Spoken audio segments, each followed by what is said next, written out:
Angkor Wat is said to be the largest religious monument in history of this world. It was also listed as a UNESCO's World Heritage Site in 1992, which encouraged archaeologists to preserve it due to the international effort. Unlike most Angkorian temples, which are commonly directed to the east, Angkor Wat is oriented to the west, a direction associated with death in Hindu culture. So many archaeologists and scholars have concluded that Suryavarman intended to use it as a funerary temple. The solar formula used for the construction of Angkor Wat is said to be based on Satyapatha Brahmana, a Hindu's text of Shukla Yajurveda. According to the research, some solar numbers in the temple design represent the number of stars, days, months, and lunar months explained in Hindu's text. Humor bricks were bonded together almost invisibly by using a vegetable compound rather than mortar. Kumbhalgarh Fort. It was Maharana Kumbha who undertook the construction of this architectural marvel in the 15th century. Now it is known as one of the UNESCO World Heritage Sites. Being the birthplace of legendary Maharana Pratap, Kumbhalgarh Place also holds a very special place in history and in the hearts of the Indians. There are 7 imposing gates called poles guarding all possible entries to the Kumbhalgarh Fort. The Kumbhalgarh Fort wall is India's very own Great Wall, being the second longest wall in the world, spanning a length of 36 kilometers around the periphery of the fort, with width range from 15 to 25 feet at different places after the Great Wall of China. All along the formidable wall are tapered openings that allow archers to aim at enemy armies while themselves being shielded from their counter-attack. The ramp inside the fort leading up to the top of the hill has many sharp turns made intentionally to make it difficult for the elephants and horses. Hampi is the town of ruins of Vijayanagar Empire. It is one of the UNESCO recognized World Heritage Site in India. The place is one of India's most known archaeological destinations. A standout amongst the most appealing structure is the Vithala Temple. This antiquated temple is famous for its marvelous architecture. It is also known for another extraordinary architectural marvel, 56 melodic columns or the musical pillars. These pillars create melodic sounds when tapped delicately.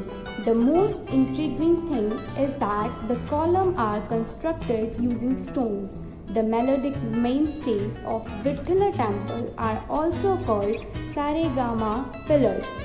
Hampi is scattered with ruins of gained monuments of the Vijayanagar Empire, which were built with the granite rock. Stones existed in abundance in the town. There is an interesting statistic that the artists of those times followed to cut these gigantic stones and changed them into bits of art pieces in that old age. Hampi is also famous for the Hazara Ram temple. The temple has gained popularity because of the presence of historical objects as fossils that are claimed to be present at the time of Ram and Krishna's era. Being one of the prominent attractions of Gujarat, Rani Ki Bhav attracts a lot of tourists. The architecture and historical relevance of this beautiful stepwell is definitely commendable. Architecture of stepwell. The stepwell is designed like an inverted temple with 7 levels of stairs that are beautifully covered and sculpted with mythological and religious imageries. The stepwell is around 30 meters deep and the architectures reflect that rich style used during the time of Solanki dynasty. Sculptures in the stepwell. There are close to 800 sculptures being covered on the inner walls of the stepwell. The main theme includes the Dasavatars, the 10 incarnations of Lord Vishnu, and the other sculptures are of sages, apsaras, celestial dancers, and Brahmins. The tunnel that reaches Siddhapur. Every monument has a mystery behind it, and so does Rani Ki Bhav. Petra is believed have been established in 312 BC, making it one of the oldest cities in the world. It was the capital city of Nabateans, who were ancient southern Arab people that arrived in Jordan around 6th century BC. It wouldn't have been possible for Petra to exist if it had not been for the water channel system that was constructed to offer storage and supply for its people.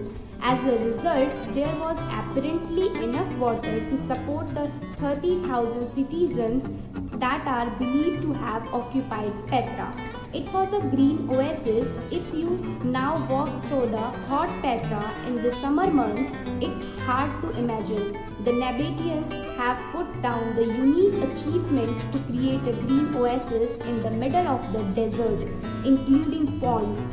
If you walk through the street, you can clearly see how they did it. On both sides, you can still see the slots where the country's old water pipes were. The monument of Petra are not built but covered into the rocks that ancient ruins of the Greek and Romans have been built with an impressive knowledge of engineering and architecture. Petra is completely different. The monuments are not built in all but covered into the rock.